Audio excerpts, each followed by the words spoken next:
कि बच्चा निरंतर भजन करने से जो झांकी आती प्रभु, वो हमें शब्द याद है, झांकी आती, तब जानना चाहिए भजन, एक क्षण भी भजन न छूटे। ये संस्कार अगर कहीं भगवान की कृपा से और मार्ग का गुरुदेव उपदेश करते तो एकदम कोरा स्वभाव था वही पड़ता, पर भगवान ने जहां जैसे पहुंचाना होता है वैसे ही, जैसे सन्यास मार्ग में भी थे तो हमारी निराकार में रति नहीं थी, गंगाधर भगवान शिव के रूप में आसक्ति थी।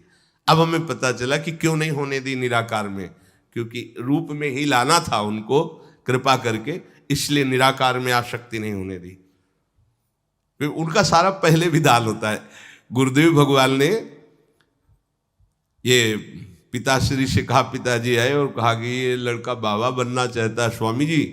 वो आते जाते थे घर में, तो सैमशी में उस समय स्वामी जी विराजमान, तो उनका पाणे छोड़ जाओ, एक हफ्ता बाद ये घर भाग जाएगा, या फिर हम एक हफ्ता बाद मंत्र दे देंगे, तब जान लेना कि साधु बन ही जाएगा। और स्वामी जी जैसी आपकी इच्छा छोड़ के गए। एक हफ्ते जो है गुरुदेव भगवान ईंट ढोवाना, झाड़ू लगवाना, बड़े कार्य करवाना, और जैसे पेड़ा आदि आते सबको बांटते, हमें एक भी पेड़ा नहीं देते। शाम के एक बार भोजन की अनुमति पाल, 7 दिन तक चुपचाप शेष। फिर कहा अच्छा कल गंगा नहा के आ जाना, मंत्र दे देंगे। ठीक है, सुबह गए स्नान करके तो पंचाक्षरी मंत्र दिया, मंत्र दे के कुटिया में गए, फिर उठ के आए, बोले सुनो आओ एक बात कहनी। बैठे, बोले 12 मंत्र भी ले लो। तुम कहा जपेंगे कौन? बोले पहले तुम ये जपना, लेकिन ये रखे रहो, आगे काम आएगा। हमारी समझ में नहीं आ रहा था कि मतलब मंत्र 2 क्यों दे रहे हैं। ये पहले से भूमिका तैयार थी वृंदावन की, हमें पता नहीं था। 12 मंत्र भगवान श्री कृष्ण का, पंचाक्षरी मंत्र सबसे पहले दिया। बाद में पता चला कि ये बीज तो गुरुदेव ने ही पहले बो दिया था कि जिस मार्ग से घूम के जाना है। वो कह रहे थे कि बाद में तुम्हें पता चलेगा, वो बाल्यावस्था थी, मेरी मति गति वहां तक पहुंच नहीं रही थी। और जपे हम पहला ही, जपे पहला ही, बाद में जब भगवान शंकर ने इधर, तब हम मुझे समझ में आया कि बीज तो गुरुदेव भगवान ही अंदर से बो दिए थे पहले ही। ये कृपा गुरुदेव भगवान की हुई कि चित्त में बैठाल दिया कि निरंतर चिंतन करना यही संन्यास है, यही साधना है, यही भगवत प्राप्ति का स्वरूप है। गुरु कृपा से पूरे जीवन भर एक बात रहे कि हम कभी 1 सेकंड के लिए अपने आराध्य देव को ना भूले। पूरे जीवन भर इसकी चेष्टा गुरु कृपा से करते। अन्य सब बात थी साधन की, पर बात उसमें प्रधान ये थी कि भूले ना। जैसे हम गायत्री मंत्र भी जप रहे हैं नैष्ठिक ब्रह्मचर्य में, तो गुरु के द्वारा दिया हुआ पंचाक्षरी मंत्र लिखा हुआ है, बार बार उसे देख रहे हैं, या अंदर से देख रहे हैं, गायत्री मंत्र चल रहा है। बड़ी कृपा रही है, मन को भागने के अवसर नहीं मिले। अनन्य चेता सततम, इसीलिए हम आपको फिर कह रहे हैं, बहुत जल्दी लाभ लेना है तो इसको डबल पटरी में फंसाओ। यह जो एक मन बहुत ठोर कर कह कर उसने सच उपायो, बहुत जगह नहीं लगता है कि एक प्रभु में लगाओ फिर संसार में, प्रभु में ही 2 जगह लगा दो। बड़ी चतुराई से फांसा जाता है। यदि मंत्र से भाग रहा हो और तुम्हें कहीं रूप का अभ्यास हो भगवत कृपा से, तो रूप में फंसाओ, चरणों से लेकर के मुकुट तक, मुकुट से लेकर चरणों तक इसको फंसाओ। पर यह कठिन बात है, रूप आना कोई साधारण बात थोड़ी।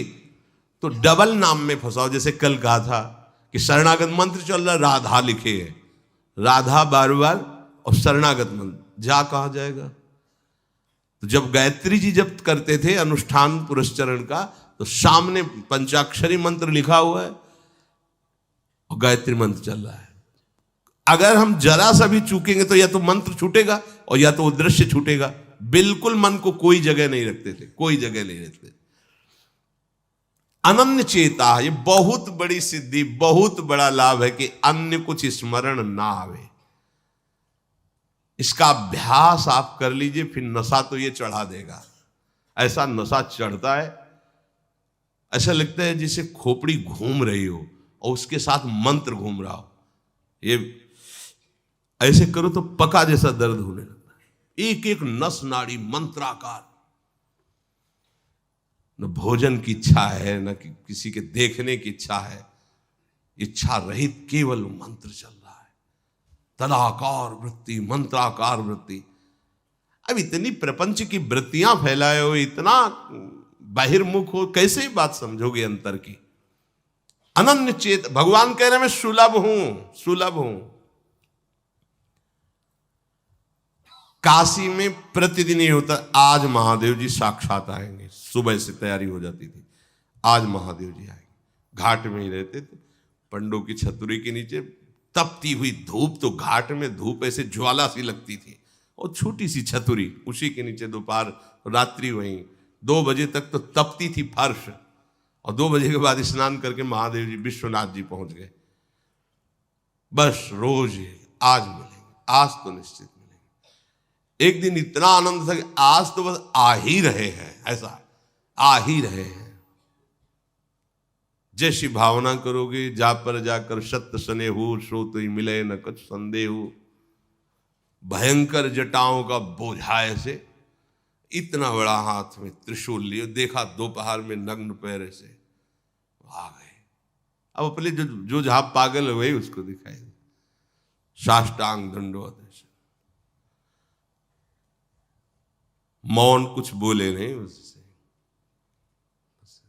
हम तो बस वैसे स्तब्ध, जैसे कोई जड़वत। बाद में विचार आया इसका मतलब क्या था? मैं ही मैं हूं, दूसरा कोई नहीं है। अलग से देखने की भावना मत करो, कण कण में मैं विराजमान हूं।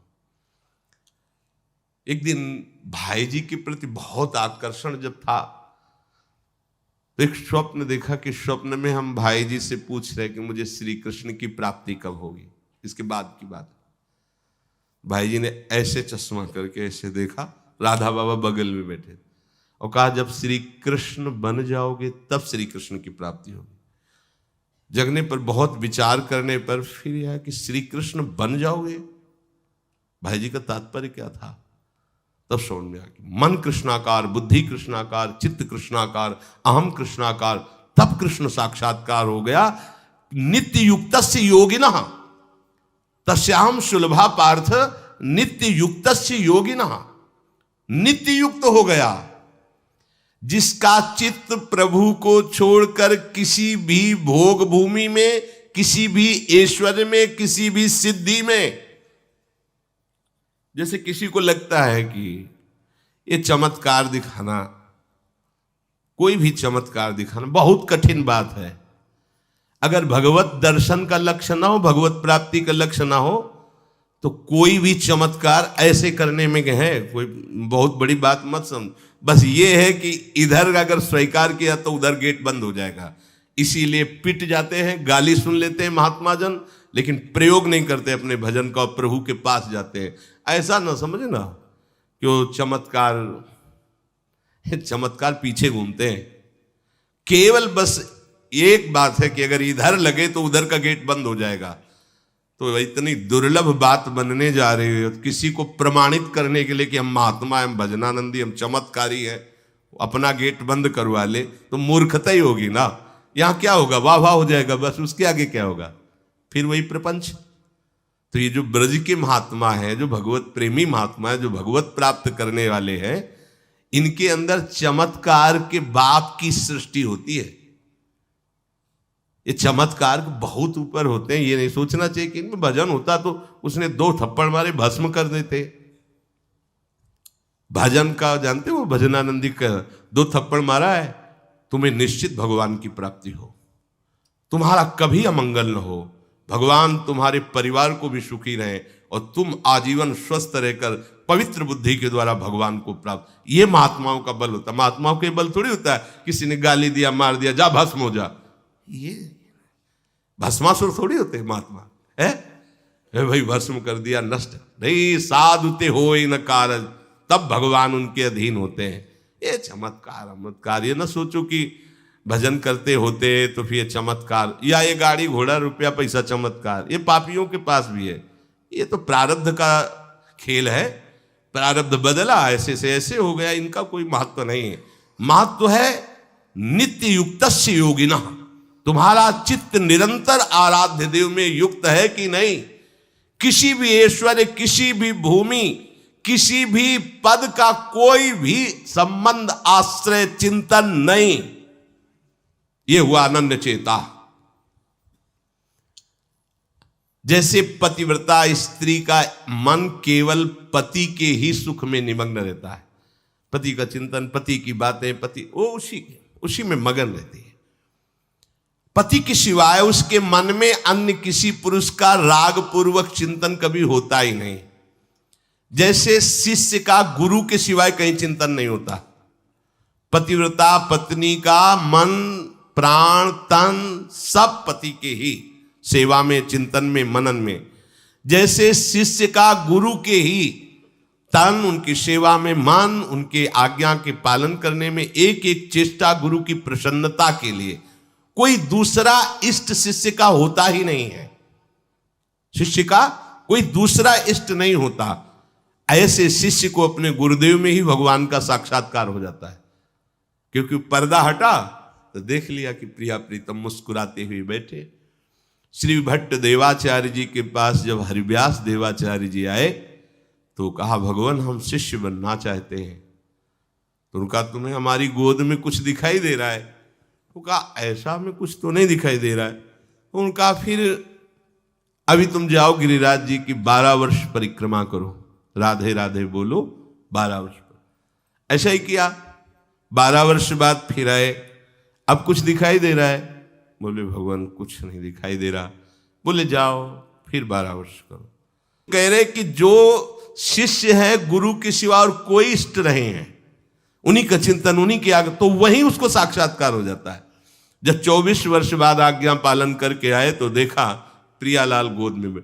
बोले अब कुछ दिखा है? हाँ। बोले प्रियालाल महाराज जी विराजमान है, आओ। वही महावाणी के रचयिता श्री हरिव्यास देवाचार्य जी गुरु आज्ञा में एक कदम पीछे ने 24 वर्ष गिरिराज जी की परिक्रमा राधे राधे आए नहीं, जब तक आज्ञा पालन नहीं हुई। आज्ञा पालन साक्षात्कार करने के बाद मंत्र दीक्षा दी। आज्ञा पालन का फल भगवत साक्षात्कार। जो अन्य तरफ मन ले जाता है, अन्य तरफ अपना भाव ले जाता है, वो अनन्य चेता नहीं कहलाता है। अनन्य चेता को भगवान सुलभ हो जाते हैं। सततम यो माम स्मरति नित्यशः। सततम का अर्थ होता है जब आप होश में हैं तो आपका मंत्र या नाम चल रहा हो। नींद खुली, आप जप नहीं रहे, आपको ऐसा कि मंत्र जपना, ऐसा नहीं, चल रहा है। तो सोते में भी चल रहा है। जब आप नींद में गए तो आपका मंत्र चल रहा था, आप सुषुप्ति में हो गए पर आपको पता नहीं। जब जगो तो आप देखो चल रहा है कि नहीं चल रहा है। अगर चल रहा है तो चल रहा था, नहीं चल रहा तो फिर सतत नहीं था। उसका कारण आपने सोते समय भजन नहीं किया। यह भी गुरु कृपा से पहले ही सिखा दिया गया था कि जब तक गाढ़ नींद ना आवे तब तक आसन में बैठ के मंत्र जप करो, जब आ जाए तो लेट जाओ, मंत्र का ही चिंतन करते हुए सो। तो वैसे प्राय उपासक जो भजन करते हो अनुभव करते होंगे, जगते ही मंत्र चल रहा है। सैकड़ों बार तो ऐसा अनुभव हुआ कि हम सो ही रहे हैं पर आसन में बैठ गए। जब चेतना आई तो देखा है कि मंत्र चल रहा है, आसन में बैठे हैं। अभ्यास बहुत बड़ा बल होता। सोते मतलब अभी नींद खुली नहीं, आसन में बैठ गए। बिल्कुल कभी भी जीवन में मतलब 10-5 मिनट का अंतर तो कह सकते हैं, लेकिन ऐसा नहीं कि आधा घंटा 1 घंटा का अंतर कभी जीवन में पड़ा हो। और वो अलार्म कभी जीवन में लगाया नहीं। गंगा किनारे कहाँ अलार्म। अभ्यास बहुत बड़ी ताकत होती, बहुत। आप सोचो, अभ्यास नहीं तो नेत्र खोल के भी निशाना नहीं लगा सकते। अभ्यास है तो शब्द पे गोली मार देगा, आवाज हुई ठीक वहीं गोली लगेगी। अभ्यास बहुत बड़ी ताकत होती है। अभ्यास इतना भजन का, सततम योमाम स्मृति नित्यशः, बहुत कठिन लग रहा है ये, पर एक बार मन पकड़ लेगा तो बहुत आनंद आएगा। कैसी कैसी आनंद वृत्तियां होती हैं निरंतर भजन करने वालों की। दूसरे की जरूरत नहीं, अपने आप में नाचता है, अपने आप में बातें करता है, अपने आप में हंसता है, अपने आप में खेलता है। उसे किसी और की जरूरत नहीं होती। वो अपने आप, जो आप है ना, वो अपने आप से खेलता है, अपने आप में हंसता है, अपने आप से बातें करता है। जो भगवत प्राप्ति करना चाहता है, जो अध्यात्म की ऐसी ऊंचाई पर पहुंचना चाहता है जहां काम, क्रोध, लोभ, मोह, मद, मत्सर, ईर्ष्या, द्वेष इनका प्रवेश ही नहीं, इनकी पहुंच ही नहीं है, कितना उस हृदय में आनंद होगा जिसमें कोई कामना नहीं है, कोई द्वंद्व प्रभावित नहीं कर पा रहा। और यही तो प्राप्त करने के लिए हमें मानव देह मिला है। पीछे के पद में भगवान ने भक्त्या युक्तः शब्द का प्रयोग किया था। भक्ति युक्त, भक्ति प्रभु के सिवा अन्य कोई हमारा प्रिय न रह जाए, यह है भक्ति की कसौटी।